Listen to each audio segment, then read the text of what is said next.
Jesus heals a man with leprosy. When Jesus came down from the mountainside, large crowds followed him. A man with leprosy came and knelt before him and said, "Lord, if you are willing, you can make me clean."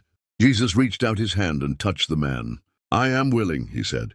"Be clean!" Immediately he was cleansed of his leprosy. Then Jesus said to him, "See that you don't tell anyone, but go, show yourself to the priest and offer the gift Moses commanded, as a testimony to them." The faith of the centurion. When Jesus had entered Capernaum, a centurion came to him, asking for help. "Lord," he said, "my servant lies at home paralyzed, suffering terribly." Jesus said to him, "Shall I come and heal him?" The centurion replied, "Lord, I do not deserve to have you come under my roof, but just say the word, and my servant will be healed. For I myself am a man under authority, with soldiers under me.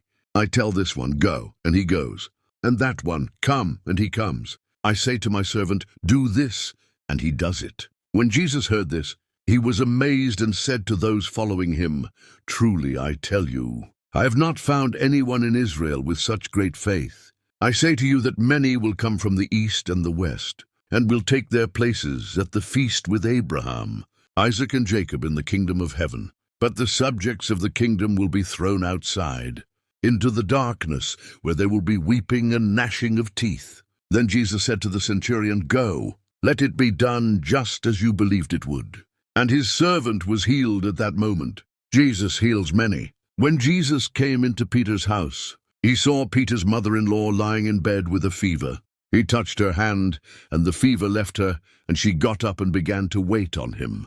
When evening came, many who were demon-possessed were brought to him, and he drove out the spirits with a word and healed all the sick. This was to fulfill what was spoken through the prophet Isaiah. He took up our infirmities and bore our diseases. The cost of following Jesus. When Jesus saw the crowd around him, he gave orders to cross to the other side of the lake. Then a teacher of the law came to him and said, "Teacher, I will follow you wherever you go."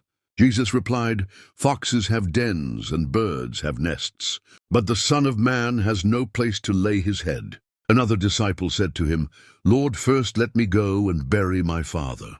But Jesus told him, "Follow me, and let the dead bury their own dead." Jesus calms the storm. Then he got into the boat, and his disciples followed him. Suddenly, a furious storm came up on the lake, so that the waves swept over the boat. But Jesus was sleeping. The disciples went and woke him, saying, "Lord, save us. We're going to drown." He replied, "You have little faith, why are you so afraid?" Then he got up and rebuked the winds and the waves, and it was completely calm.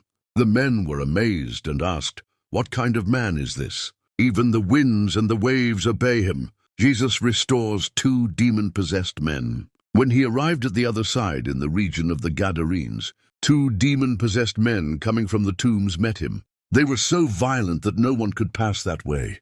"What do you want with us, Son of God?" they shouted. "Have you come here to torture us before the appointed time?" Some distance from them, a large herd of pigs was feeding. The demons begged Jesus, "If you drive us out, send us into the herd of pigs." He said to them, "Go." So they came out and went into the pigs, and the whole herd rushed down the steep bank into the lake and died in the water. Those tending the pigs ran off, went into the town and reported all this, including what had happened to the demon-possessed men. Then the whole town went out to meet Jesus, and when they saw him, they pleaded with him to leave their region.